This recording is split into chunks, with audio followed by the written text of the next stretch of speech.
Спецыяльны пасланнік Дональда Трампа збіраецца паразмаўляць з Лукашэнкам пра перамовы Украіны і Расіі. І дзеля гэтага прыедзе ў Менск. Пра нечаканы візіт Кіта Келага паведамляе агенцыя Reuters са спасылкаю адразу на некалькі крыніцаў. Які месседж вязе з сабою Кіт Келаг? Ці азначае візіт, што адзіночныя штаты разглядаюць Беларусь як удзельніцу перамоўнага працэсу, а можа нават і як пляцоўку для будучых перамоваў? І ці можна на тле прыезду высокага амерыканскага чыноўніка спадзявацца на спыненне рэпрэсіяў і вызваленне палітвязняў? Адказаў на гэтае пытанне шукаў Алесь Яшченка. У Менск мае прыехаць спецыяльны пасланнік прэзідэнта США ў справах Украіны Кіт Келаг. Пра візіт са спасылкаю адразу на 4 крыніцы паведаміла агенцтва Reuters. Афіцыйных каментароў пра гэта на момант стварэння сюжэту няма. Паводле ж выдання «Наша Ніва», прыезд Кіта Келага ў Беларусь можа адбыцца ў пятніцу 20 чэрвеня. У нас была камунікацыя з амерыканскім бокам, і яна носіць рэгулярны характар. Пры гэтым напярэдадні магчымага візіту Келага ў Беларусь важна, каб нашы партнёры дакладна ўспрымалі ролю Лукашэнкі, які з'яўляецца агрэсарам у вайне, а не пасярэднікам у мірным урэгуляванні. Паводле крыніцаў Reuters, сам Келаг называе візіт у Беларусь крокам, што можа дапамагчы запусціць працэс мірных перамоваў наконт спынення вайны Расіі супраць Украіны. Ці значыць гэта, што США разглядаюць афіцыйны Менск не толькі як удзельніка перамоўнага працэсу, але можа нават і як месца імаверных перамоваў. Менавіта з тэрыторыі Беларусі пачалося ўварванне. Разумеем, што Расія таксама зрабіла з Беларусі фактычна зброю і супраць Украіны, і супраць іншых еўрапейскіх суседзяў. І то бок роля Беларусі як важнага фактара для рэгіянальнай бяспекі, яна відавочная. Тое, што зараз Злучаныя Штаты зразумелі гэта і спрабуюць улічваць гэты фактар, гэта таксама вельмі важна. І тое, што гэты візіт адбываецца, гэта можна толькі вітаць. Расію цалкам задавальняе Стамбул як перамоўная пляцоўка, мяркуе наш эксперт, прафесор Киевского национального университета Петро Алышчук. До того ж... Я уверен на 99%, что Украина откажется от Минска как места переговоров. Во-первых, опять-таки, это участие в российской агрессии 2022 года, союзнические обязательства с Россией. Кроме этого, Минск имеет очень негативные ассоциации в связи с Минскими соглашениями 2014-2015 годов. У 2020 годзе Беларусь наведаў колішні дзяржсакратар США Майк Помпео. Пасля былі прэзідэнцкія выбары, брутальнае здушэнне мірных пратэстаў, палітычна матываваныя судовыя выракі. Прыезд Кіта Келага можа стаць першым візітам амерыканскага чыноўніка такога рангу пасля 2020-го. Калі візіт адбудзецца, то будзе гаворка пра вызваленне палітычных зняволеных. Называецца лічба сотняў палітвязняў. І гэта важна, але адначасова важна разумець, што Лукашенко робіць гэта ў тым ліку пад неперарыўным і неаслабляючым ціску. І ціск павінен працягвацца. Дзеля таго, каб дамагчыся устойлівага міру для Украіны, трэба вырашаць і внутрыпалітычны крызіс у Беларусі. Нельга дапускаць таго, каб заставалася ваенная прысутнасць Расіі, каб у Беларусі месціліся ядзерная зброя расійская. То бок устойлівы мір для Украіны патрабуе таго, каб все ж такі нейкія змены таксама адбыліся. І часткай гэтага кантэксту неспрыяльнага з'яўляюцца таксама і палітычныя зняволеныя. У сувязі з імаверным візітам праваабаронца і былы палітвязень Леонід Судаленко звярнуўся да Кіта Келага з просьбаю, цытата, «зрабіць пытанне вызвалення ўсіх палітычных зняволеных неад'емнай часткай сваёй місіі ў Менску». Лукашэнку ж Судаленко заклікае распачаць працэс нацыянальнага прымірэння. Дзеля гэтага, сярод іншага, пераглядзець палітычна матываваныя справы і прызнаць каштоўнасць і важнасць дыялогу з грамадзянскай супольнасцю. Алесь Яшченка, Белсад. Роўна 5 гадоў рэжым Лукашэнкі трымае за кратамі Віктара і Эдуарда Бабарыкаў, патэнцыйнага кандыдата на выбарах 2020-го, і ягонага сына, які стаў кіраўніком штабу бацькі, затрымалі, калі яны ехалі ў цэнтр выбаркам здаваць подпісы за вылучэнне Віктара Бабарыкі кандыдатам на прэзідэнта. Палітыка і былога банкіра асудзілі на 14 гадоў пазбаўлення волі. Ягонага сына Эдуарда судзілі ўжо тройчы. Цяпер ён вырашаны на 10 гадоў зняволення. Таму працягне Марыя Сысой.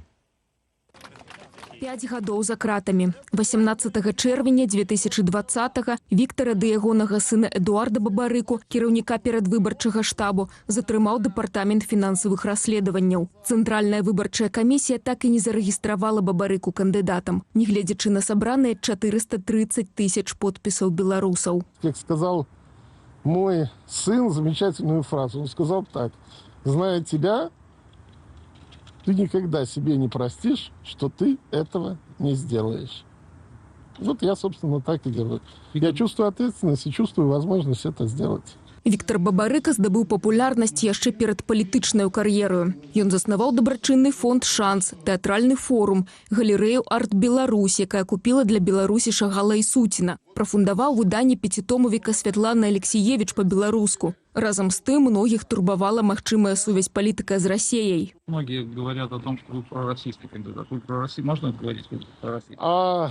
Ну, с моей точки зрения, ответ всегда у любого кандидата в президенты должен быть один, и у меня он тоже. Я пробеларусский кандидат. Праз год Віктара асудзілі паводле эканамічных артыкулаў, атрымання хабару і адмывання сродкаў. Да 14 гадоў калоніі ўзмоцненага рэжыму. Адтуль даходзілі сведчанні пра невыносныя умовы працы і шпіталізацыю ў 2023. 2 поўныя гады, да лютага, Віктара трымалі ў рэжыме інкамунікада. И передадите от меня всем мои замечательные поздравления и приветы. Я вас всех очень люблю. Всего самого наилучшего. По коммуникации, к сожалению, ничего не изменилось. Да, переписки до сих пор нет. По-прежнему он содержится в помещении камерного типа, в изоляции. Вот, в таких вот очень сложных условиях. Но при этом, конечно, есть определенная уверенность, что он жив, потому что все-таки колония – это 1000 человек, и информация все равно как-то распространяется. Эдуарда Бабарыку 3 гады утрымлівалі за кратамі без суда. Потым асудзілі на 8 гадоў калоніі паводле артыкулу за распальванне сацыяльнай варожасці ды ўхіленне ад выплаты падаткаў. Потым яшчэ 2 гады за нібыта непадпарадкаванне адміністрацыі калоніі. Будучы палітвязнямі, Віктор і Эдуард не лічаць, што ўсё было дарма, зазначаюць іхныя паплечнікі. С этим произошло то, что уже назрело в обществе. И как сам Виктор Дмитриевич говорил, когда он принимал решение, он чувствовал, что и общество готово, и чувствовал, что сам, наверное, что у него не будет другого шанса в жизни что-то сделать полезное. Оценивая сегодняшние точки, мы видим одно, а через 10 лет, если в стране пройдут изменения, она будет гораздо лучше, чем была. Многие будут говорить, что вот это все началось с 2020 года. Марыя Сысой, Белсат. З моманту прызначэння на пасаду кіраўніка ўраду Лукашэнкі і ягонага цёзкі Александра Турчына мінула 100 дзён. Ну што ж, самы час падсумаваць першыя вынікі працы гэтак званага прэм'ер-міністра. І вось ці заўважыў адрозненне ад папярэдняга ўраду, а таксама ці адбыліся хоць нейкія і пагатоў істотныя змены ў эканамічнай палітыцы краіны. Нам распавядзе Андрей Сульжыц.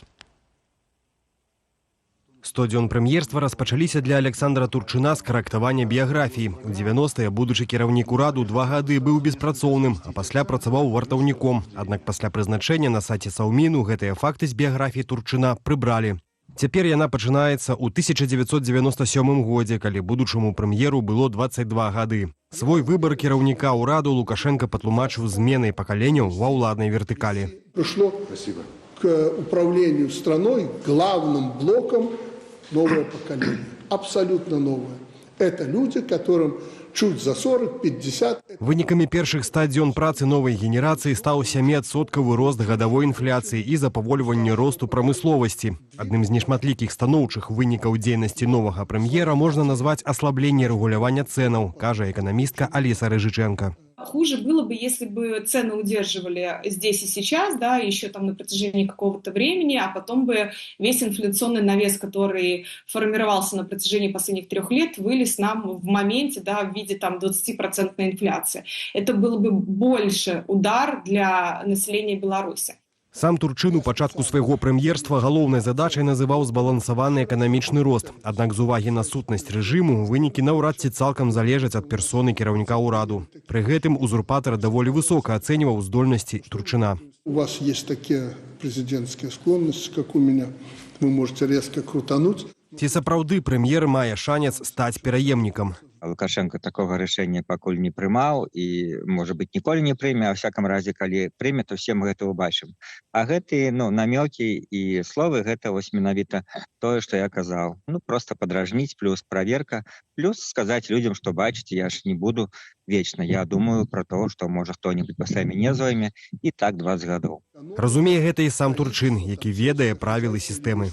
ён не рызыкаваў рабіць што-небудзь, нават што можа быць яму блізка паводле эканамічных перакананняў, но што магло выклікаць нездавальненне ці самога Лукашэнкі, ці нейкіх групаў, паводзіў себя дастаткова асцярожна. А вось незадавальненне простых людзей Турчыну пазбегчы не атрымалася. Гэтак пастанова ўраду, згодна з якой трава на прыдомным участку не можа быць вышэйшая за 20 сантыметраў, беларусы з'едліва абмяркоўваюць у сацыяльных сетках. Андрей Сульжыц, Белсат. Беларуская тэма ў Страсбуры ў будынку Еўрапарламенту. Падчас сесіі дэпутаты прагледзелі фільм былой працаўніцы Белсату, рэжысэркі Мары Тамковіч «Пад шэрым небам». Перад паказам адбылася сустрэча з удзелам былых палітвязняў, а таксама сем'яў зняволеных. Мастацкі фільм «Пад шэрым небам» рэжысёркі Мары Тамковіч выйшаў у пракат у Польшчы сёлета ў сакавіку. Стужка, натхнёная лёсам нашых калегаў, журналістаў Кацярыны Андрэевай і Ігара Ільяша, і распавядае пра падзеі 2020-го ў Беларусі. Сустрэчу пракаментавала еўрадэпутатка ад Польшчы, кіраўніца дэлегацыі сувязяў з Беларусю ў Еўрапарламенце Малгажата Гасеўска.